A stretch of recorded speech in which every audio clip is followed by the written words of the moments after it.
मेरी कॉलेज में जो इमेज थी वो पूरी तरह से खराब हो चुकी थी, क्योंकि बिल्कुल लफंडर हो चुका था मैं। फादर ने शुरू से ही मुझे शॉप पे लगाया। शॉप पे मैं साफ सफाई किया करता था, वहां पर छोटे मोटे काम किया करता था। मैं दिल्ली आया और दिल्ली आने के बाद मुझे लगा यार अपन तो यूट्यूब से हैं तो इज्जत विज्जत तो होगी। मैं पार्टी में पहुंचा। बहुत बार लोग वही बात लिख देते हैं, तेरी औकात से बड़े सपने देख रहा है तू। तो बोलता है कि तेरे पापा को हम जानते हैं, तू कल भी दुकान पे था, आज भी दुकान पे और कल भी दुकान पे बैठेगा। मैं एक बात जानता हूं, मैं किसी सब्जेक्ट का महारथी नहीं हूं। मैं कोई सब्जेक्ट या फिर कोई चीज अच्छे से नहीं जानता हूं। मैं एक चीज जानता हूं, मैं एक चीज का कलाकार हूं, और वो powerful people don't come from powerful places. Powerful people make powerful places. Guys, मैं राजस्थान के एक छोटे से शहर सूरतगढ़ से हूं। आप में से बहुत सारे लोगों ने शायद उस सिटी का नाम भी नहीं सुना होगा। पापा शॉपकीपर हैं, मम्मा हाउस वाइफ है। बचपन से ही नॉर्मल छोटे छोटे से सपने देखे थे। मुझे आज भी याद है कि जब मैं स्कूल से आके अपने पापा के लिए टिफिन लेके जाया करता था, तो जब मैं शॉप पे पहुंचता था और पापा को काउंटर के उस तरफ बैठा हुआ पाता था, तो मुझे लगता था कि ये साम्राज्य मुझे कब मिलेगा।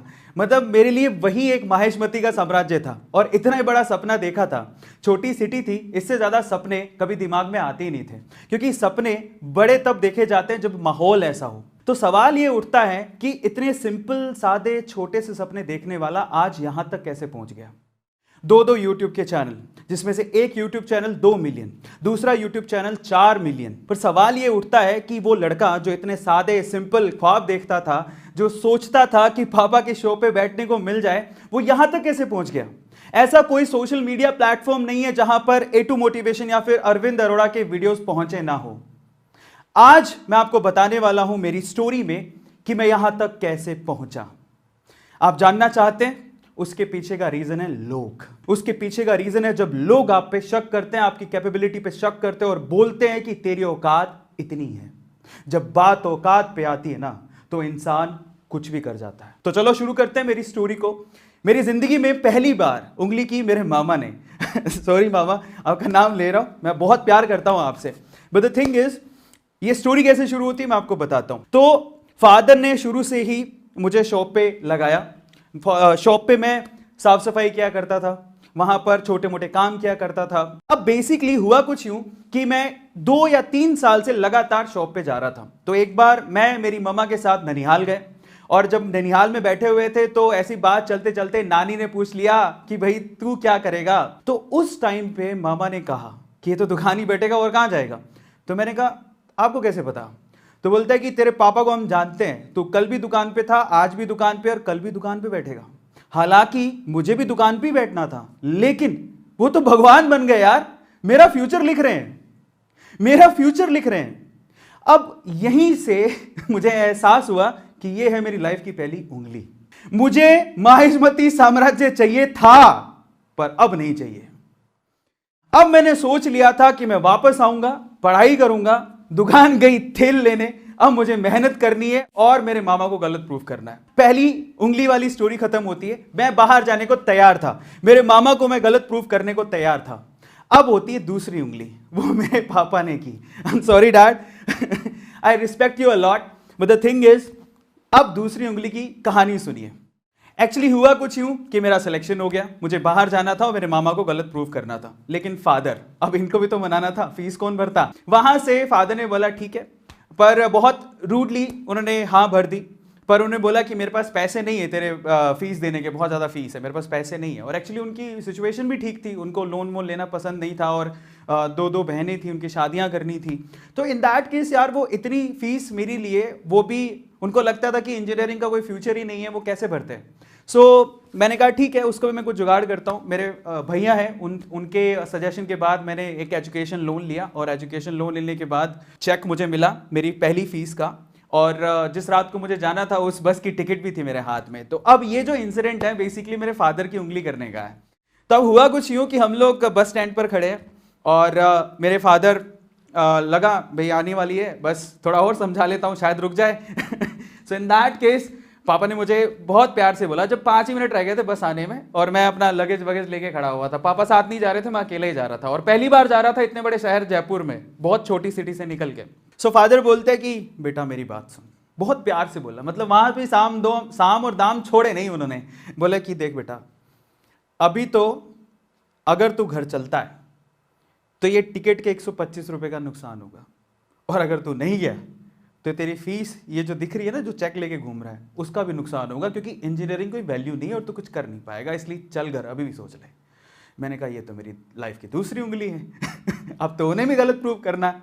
मैंने पापा को साफ साफ बोला, जिंदगी का मेरा डिसीजन है, गिरूंगा तो मैं आप पे ब्लेम नहीं करूंगा, ये मैं आपको वादा करता हूं। अब यहां से क्योंकि मुझे मेरे फादर को गलत प्रूफ करना था कि भाई वो जो बोल रहे हैं कि इंजीनियर कुछ नहीं कर सकता, इंजीनियरिंग से कुछ उखड़ता नहीं है, कुछ नहीं होता, अब यहां से मुझे आगे आने वाली जिंदगी जीनी थी। मैंने पहले साल बहुत मेहनत की, हिंदी मीडियम से पढ़ा हुआ था, लेकिन आपको पता है इंजीनियरिंग की सारी जो किताबें होती है वो इंग्लिश में होती हैं। सो एग्जाम्स दिए, बहुत मेहनत की, और पहले साल में 74-75% से मैंने अपना फर्स्ट ईयर कंप्लीट किया। लेकिन सेकंड ईयर तक आते आते भाई को हवा लग गई। अब भाई को हवा लग गई, भाई है ना अफरा तफरी कर रहा है, बाइक वाइक ले ली थी, इधर उधर घूम रहा है, कॉलेजेस में ध्यान नहीं है, पढ़ाई में ध्यान नहीं है।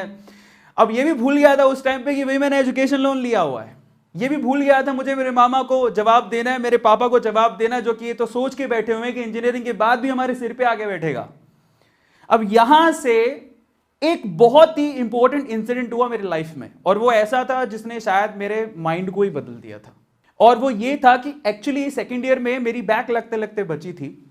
इन दैट केस मैं शाम में खाना खाने जाता था, तो वहां पर मालवीय नगर, जिसको पता हो जयपुर में उनको पता है, सो वहां पर बैठ के मैं खाना खा रहा था। तो वहां पर रात को 9 बजे सन्नाटा ही था। आपको पता है रात को 9 बजे सर्दियों में कौन बाहर निकलता, बैठा हुआ था, तो कुछ और देखने लायक था नहीं। मैंने अपना खाने का ऑर्डर कर दिया, तो सामने एक फैमिली बैठी हुई थी, और फैमिली में एक बूढ़ी माँ थी, और उसका हस्बैंड था, और उनका एक बेटा था। और वो बेटा एक्चुअली ऑलमोस्ट 40 साल का था। अगर मैं आपसे सवाल पूछूं कि अगर ये दंपत्ति और ये फैमिली बैठी हुई है, और इनमें से अगर किसी को होटल में जो बिल आने वाला है वो पे करना है, तो किसको पे करना होगा? आप में से ज्यादातर लोग पक्का ये बोलेंगे कि वो उस बेटे को पे करना चाहिए। 40 साल का बेटा कमाता होगा, अपने माँ बाप के लिए इतना तो कर ही सकता है। मैंने भी यही सोचा, रिलैक्स होके बैठा हुआ था। लेकिन उसके बाद जो हुआ, उसके बाद मेरे ना दिमाग में घंटियां बजने लग गई। हुआ कुछ यूं कि फादर खाना खा रहे थे, वो बेटा भी पानी पिए जा रहा था। अब मुझे पता नहीं सिचुएशन क्या थी, पर वो बूढ़ी मां खड़ी हुई काउंटर पे गई, अपने ब्लाउज से पैसे निकाले और पे किए।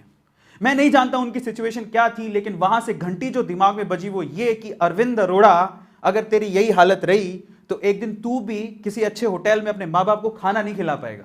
निकल बाहर और कुछ कर। वहां से सेमेस्टर में मेरी बैक लगी थी। मेरी कॉलेज में जो इमेज थी वो पूरी तरह से खराब हो चुकी थी, क्योंकि बिल्कुल लफंडर हो चुका था मैं। क्लास में मेरे साथ कोई बैठता नहीं था। अब लोग यहां से डिलेमा में आ जाते हैं, और मे भी हो सकता है कि इतना ज्यादा प्रेशराइज हो जाते हैं कि मेरे साथ तो कोई बैठता ही नहीं है, इतना ज्यादा सीरियस हो जाते हैं कि वो इंजीनियरिंग छोड़ने की बात भी सोच लेते हैं। मैंने भी सोची थी, मुझे लगा था कि यार मुझे इंजीनियरिंग छोड़ देनी चाहिए, लेकिन फिर दिमाग में आता था कि मैं बहुत कुछ बोल के आया हूं घर से, यार मैं नहीं जा सकता वापस। मैंने इसी सिचुएशन को, जहां पर मैं बिल्कुल गिरा हुआ था, इसको मैंने एडवांटेज के तौर पे लिया। सो वहां से मैंने अपना बिल्कुल ध्यान जो भटक गया था पूरा कंसंट्रेट किया स्टडीज के ऊपर, और बिल्कुल फोकस कर लिया स्टडीज के ऊपर। फाइनली मेरी इंजीनियरिंग में जो सेकंड लास्ट सेमेस्टर था वो सिल्वर मेडल से मैंने खत्म किया, और फाइनली जो लास्ट सेमेस्टर था और लास्ट इंजीनियरिंग पूरी कंप्लीट की मैंने ऑनर्स के साथ। मेरे हाथ में एक जॉब का लेटर भी था, मेरी जॉब लग चुकी थी, लेकिन प्रॉब्लम ये थी कि उसकी जो ज्वाइनिंग आने वाली थी वो आने वाली थी, हमारा सेमेस्टर खत्म हो गया था मई में, ज्वाइनिंग आने वाली थी फरवरी में। सो मेरे पास बहुत लंबा समय था। मैं क्या करता, था ही नहीं कुछ करने को, तो मैंने वहां से जॉब करनी शुरू की। एक कॉलेज में जॉब पकड़ी, और मेरी पहली जॉब एक्चुअली, ये बात है सितंबर की, फरवरी में मेरे को जॉब का लेटर आने वाला था, लेकिन सितंबर में मुझे जरूरत पड़ रही थी पैसों की, और मैं चाहता था कि यार मैं घर से कम पैसे ना मांगू। तो मैंने अपनी पहली जॉब शुरू की 11,000 रुपए में। इनफैक्ट वो 10,400 रुपए ही थे। वहां से मैंने पहली जॉब शुरू की। दूसरे कॉलेज से ऑफर आया, वहां से 20,000 का ऑफर आया। फिर मेरे को एक इंस्टीट्यूट का ऑफर आया कि तुम हमारे साथ जुड़ो। मैंने वहां पर ज्वाइन किया। वहां पर भी क्योंकि मेरे पास एक चीज थी, वो बहुत खास थी, वो था पढ़ाने का तरीका, बोलने का तरीका, कम्युनिकेशन। वो बहुत इंपॉर्टेंट चीज थी मेरे पास। मैं ये नहीं कहता हूं कि मुझे किसी सब्जेक्ट की नॉलेज है। पता है एक चीज जो हर एक बंदे को सीखनी चाहिए हाउ टू सेल में, देखो ऐसा कोई दुनिया में इंसान नहीं है जो सब कुछ जानता हो, लेकिन जो इंसान ये जानता है कि किसी उत्तर किसी प्रश्न का जवाब, किसी प्रश्न का आंसर, किसी क्वेश्चन का आंसर कैसे ढूंढना है, तो वो बंदा लाइफ में कभी पीछे नहीं रह सकता। ये आप लोगों को ध्यान रखना है।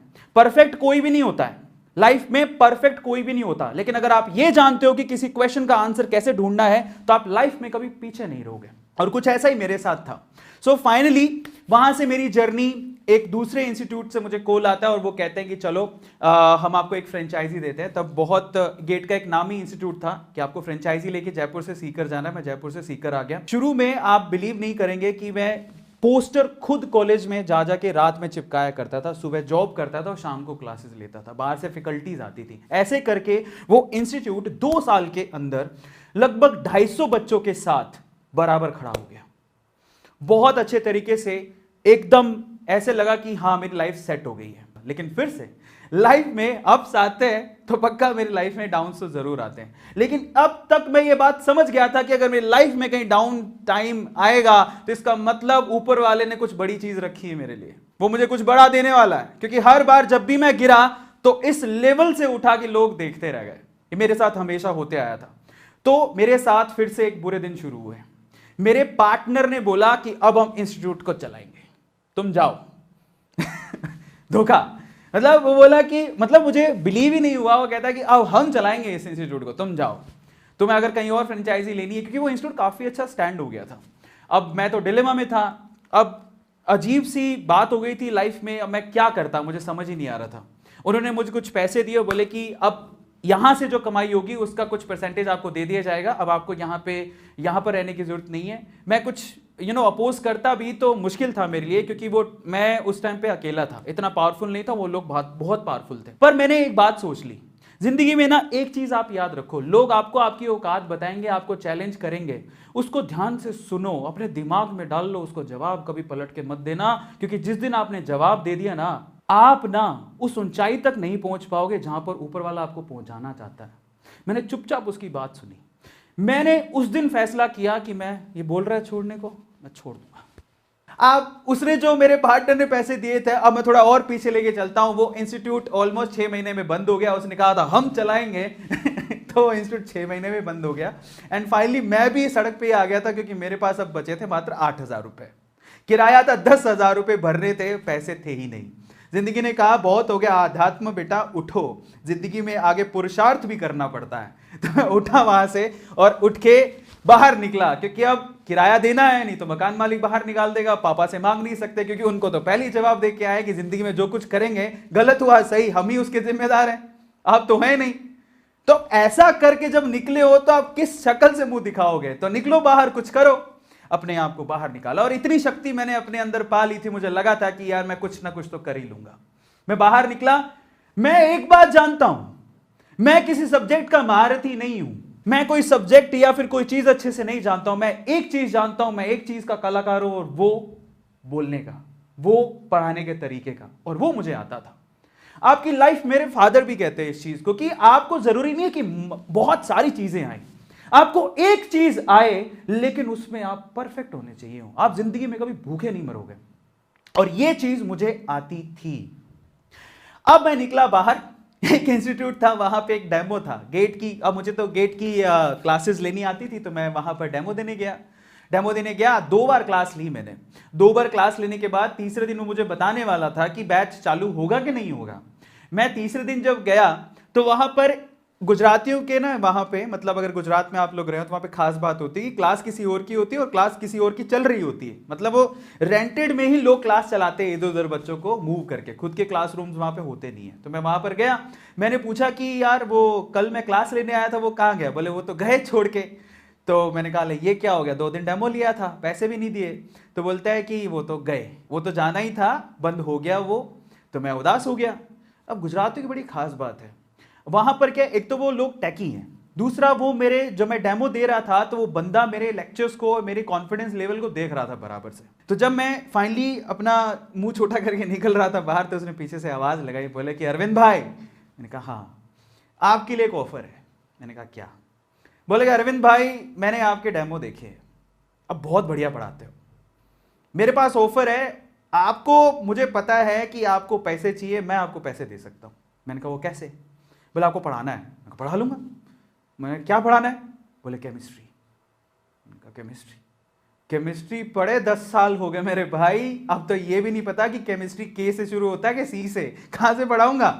तो बंदा बोलता है कि अरविंद भाई तुम्हारे डेमो में ना एक चीज देखी है, तुम बहुत बढ़िया पढ़ाते हो, और एक टीचर एक कलाकार के लिए ना सब्जेक्ट मैटर नहीं करता। मतलब अंदर आग भर दी उस बंदे ने, इतना कॉन्फिडेंस तो मेरे को किसी ने, मुझे खुद ने ही नहीं मैंने कभी दिखाया। मैंने कहा ठीक है। उस टाइम पे क्या था कि अब किसके पास केमिस्ट्री पढ़ने जाते, लेकिन एक रिसोर्स था, वो था YouTube। अब यहां से YouTube की एंट्री होती है मेरी लाइफ में। YouTube पे मैंने अलग अलग एजुकेटर्स के जो केमिस्ट्री पढ़ाते थे उनके लेक्चर्स देखने शुरू किए, और उनमें से कोई एक का लेक्चर मैंने पकड़ा, और एक डेमो ही तो तैयार करना था। मुझे लगा कि देखते हैं डेमो के बाद क्या होगा, अगर फाइनल होता है तो मैं कंटिन्यू करूंगा। तो मैंने उसका पूरा का पूरा लेक्चर अच्छे से देखा, अच्छे से दिमाग में उतार लिया, और फिर उसको मेरी जो पढ़ाने की टेक्निक है उससे जोड़ा, और मैं गया डेमो देने। जब मैं डेमो लेके बाहर निकला तो अगले आधे घंटे में टोटल उसमें 15 बच्चे बैठे हुए थे, 14 स्टूडेंट ने वहां पर उस कोचिंग सेंटर में एडमिशन ले लिया। वहां से मेरी लाइफ एकदम फ्लिप करती है। मैं गेट के इंजीनियरिंग के सब्जेक्ट पढ़ाने वाला अचानक से केमिस्ट्री टीचर बनने वाला था। घूम गई एकदम से लाइफ। वो इतना खुश था कि वो बोलता है मुझे कि अरविंद भाई अब तुम हमारे पार्टनर हो, अपन साथ में काम करेंगे, केमिस्ट्री आप पढ़ाओगे, मैं मैथ पढ़ाऊंगा, अपन साथ में काम करेंगे, बराबर बांटेंगे। अरविंद भाई तुम तो बहुत गजब। मतलब ये है दोस्तों कि एक्चुअली क्या होता है, हम लोग काफी बार बोलते हैं कि मौका मिलेगा तो बता देंगे। अब हम लोग मौके के इंतजार में रहते हैं कि मौका हमारी जिंदगी में आएगा। मैं आपसे बोलता हूं मौके आते नहीं हैं, मौके बनाने पड़ते हैं, और मौके के टाइम पे चौका मारना पड़ता है। आप तैयार रहो। और मैं आप लोगों को आगे, मैंने जिंदगी में सिर्फ किस्मत की डेफिनेशन सुनी थी, अब किस्मत किसे बोलते हैं वो मैं आपको बताने वाला हूं थोड़ी देर में। वहां से मेरी chemistry as a teacher journey शुरू हुई। तब मैं जब पढ़ाता था तो मैंने सोचा कि यार जब मैं पढ़ाते ही हूं तो रिकॉर्ड करके क्यों ना यूट्यूब पे डाल दूं।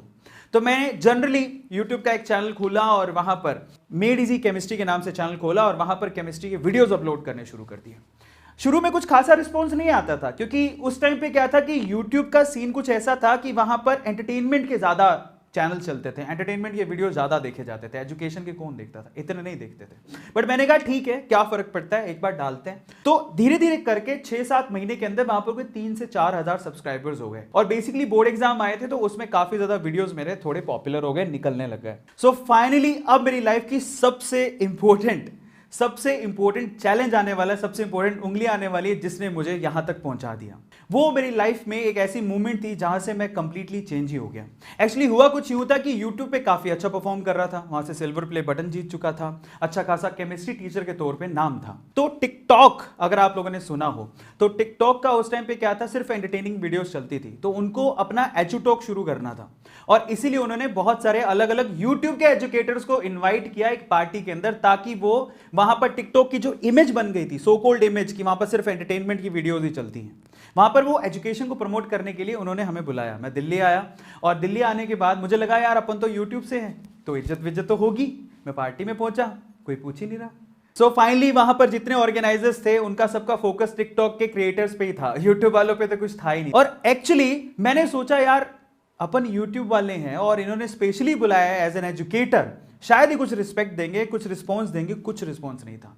मैं तब घुसा एक यूट्यूबर के तौर पे टिकटॉक के अंदर, ताकि मैं टिकटॉक वालों को बता सकूं कि हम यूट्यूबर कम नहीं है। ये चैलेंज लेके मैं घुसा, और तब मैंने वहां पर शॉर्ट वीडियोस क्रिएट करने शुरू किए, और फाइनली टिकटॉक पे जब 7.2 मिलियन फॉलोअर्स मैंने बना लिए तो रातों रात खबर आती है कि भारत सरकार ने टिकटॉक को बैन कर दिया है। मैं टिकटॉक बंद होने के बावजूद भी वीडियो क्रिएट करने बंद नहीं किए। मैंने एक बात अपने आप से बोली कि आज एक दरवाजा बंद हुआ है तो कल 100 दरवाजे खुलेंगे। और ये बात की भनक हमें पहले लग गई थी कि ये लोग थोड़ी शॉर्ट वीडियो के प्लेटफॉर्म को छोड़ देंगे। अब मैं आपको बताता हूं कि किस्मत किसे कहते हैं। टिकटॉक पे काम करते हुए मैं 500 शॉर्ट वीडियोस बना चुका था, मैं तैयार था। और ये बड़े बड़े प्लेयर्स यूट्यूब, इंस्टाग्राम, फेसबुक के शॉर्ट वीडियोस के लिए प्लेटफॉर्म लॉन्च करने वाले थे। किस्मत क्या होती है पता है? किस्मत होती है, लक किसे कहते हैं मालूम है?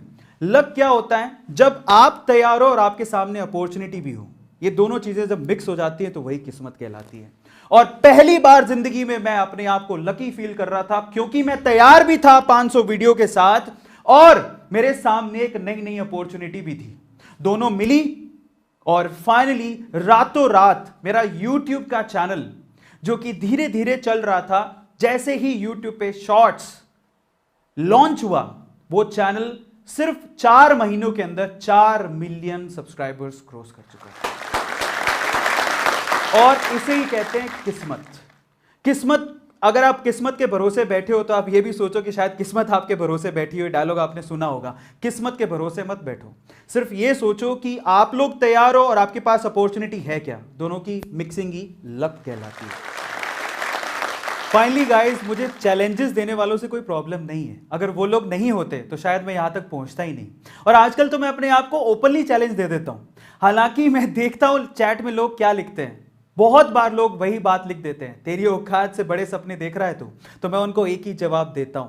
वो जवाब मेरा ये होता है कि मैं नहीं बदलूंगा अपने सपनों को अपनी सच्चाई से मैच कराने को। मैं बदलूंगा अपनी सच्चाई को ताकि वो मेरे सपनों से मैच कर सके। इस वीडियो के बारे में अपनी राय नीचे कमेंट सेक्शन में हमें बताएं और अपने दोस्तों के साथ ये वीडियो शेयर करना ना भूलें।